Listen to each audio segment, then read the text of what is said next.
নমস্কার, সাবনাভিক নিউজ নেটওয়ার্কে স্বাগত। আরিয়াদহে মা ও ছেলেকে মারধরের ঘটনার মাঝেই এবার সোশ্যাল মিডিয়ায় একটি বিতর্কিত ভিডিও ভাইরাল হওয়ার ঘটনায় উত্তাল রাজ্য রাজনীতি।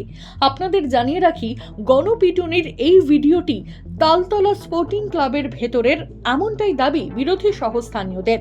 যদিও এই ভিডিওটির সত্যতা যাচাই করেনি সাবনে নিউজ।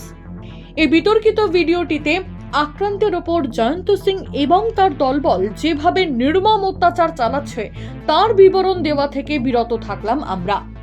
ভাইরাল হওয়া ভিডিওটিতে নজরে এসেছেন আরিয়াদহ কাণ্ডে মা ও ছেলেকে মারধরের ঘটনায় অভিযুক্ত রাহুল গুপ্তা।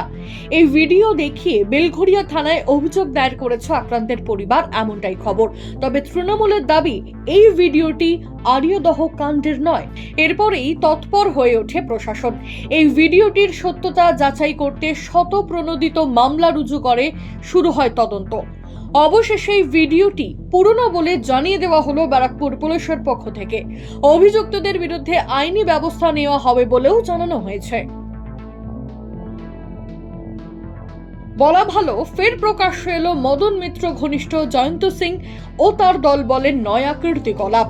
আরিয়াদহ কাণ্ড প্রকাশ্যে আসার পর এলাকায় তৃণমূলের ছত্রছায়ায় থাকা জয়ন্ত সিং এর ভূমিকা নিয়ে বারংবার অভিযোগ তুলেছেন সেখানকার স্থানীয় বাসিন্দারা।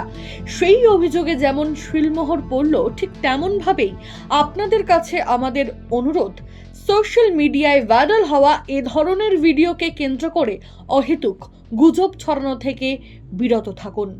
চন্দন সেনগুপ্ত ও রাজা দে, সাবনাভিক নিউজ, ব্যারাকপুর। সমস্ত খবরের আপডেট পেতে লাইক করে সাবস্ক্রাইব করুন সাবনাভিক নিউজ। সেই সঙ্গে বেল বাটন প্রেস করতে ভুলবেন না।